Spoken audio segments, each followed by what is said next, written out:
Chapter 17. It was all so easy. At 4 o'clock that afternoon, Molly was dancing around her hotel room, sucking a chewy candy and singing along to the CD of Stars on Mars.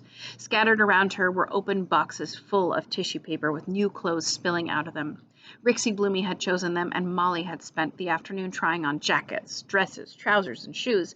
The coffee table was now a candy table, and with 2 huge bowls filled with all sorts of candy and one full of multicolored marshmallows.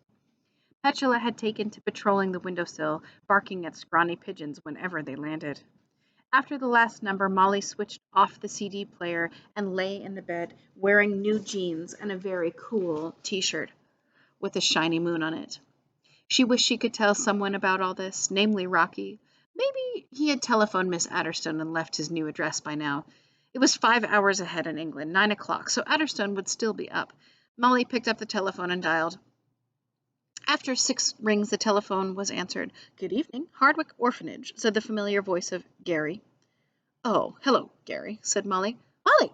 Molly, where are you? Adderstone said you've gone on a plane." "I'm in New York," said Molly, thinking how impressive that sounded, and the plane was brilliant. "But look, can I speak to Adderstone?" "Adderstone's gone." "Gone shopping? Gone to have her bunions done? When she'll be back? When will she be back?" "She's never coming back," said Gary, suddenly whispering. "She's gone. And Edna, too.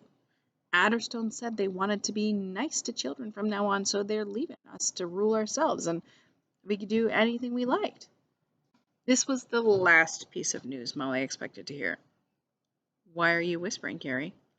"'Cause Hazel's nearby, down the passage. She's in charge now, see, and gotta go. Bye." The line went dead.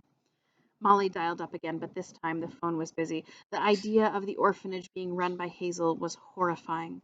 Then Molly supposed that Mrs. Tinkleberry would keep an eye on everyone, and she relaxed. She wondered where Miss Adderstone and Edna had gone and felt responsible. She hoped they weren't doing anything dangerous. Visions of Miss Adderstone snipping up other people's suits and Edna hitting people who didn't like Italy filled Molly's mind. Molly telephoned the orphanage once more. Gary picked it up again. "Hello, it's Molly." "Hi, Molly," came Gary's tinny whisper. "Look, the thing is, Molly, I'm not supposed to answer the phone. Hazel gets very cross. I've got to go." "Gary, stop. Before you do, I want to give you my number in New York, in case Rocky calls. It's important. Have you got a pen?" Yes, I think there's one in my pocket, with my mouse. No, Squeak, you stay there. Sorry. Molly, Squeak nearly escaped. Oh, yes, here's a pen and some paper." "Okay," Molly said, and she gave Gary her number at the Waldorf. The line crackled. "And if Rocky calls, give him that number." "Gotta go, Molly. Hazel's not in a good mood, and I don't want her catching me. Bye." The phone clicked. "Bye," murmured Molly, not at all confident that Gary would relay her message to anyone. But she didn't worry for too long. Molly looked at the box of clothes and marveled at how quickly her dreams were coming true. Petula gazed through the window to watch the November lights of the city start to come on. If she'd had the magic X-ray eyes, she would have seen that 25 blocks away, in a cheap, dingy room, Professor Nachman was stretched out on a bed, snoring underneath a single light bulb that hung from the ceiling. On the floor of the room and all over the bed were newspapers. Professor Nachman was gambling that whoever this M. Moon was, she was going to be in the papers sooner or later for doing something extraordinary. And like a bloodhound, he was ready to pick up the scent. In his dreams, he saw the girl again, sitting in the back of the minibus with a hypnotism book in her lap and a pug dog next to her. In his sleep, Professor Nachman growled.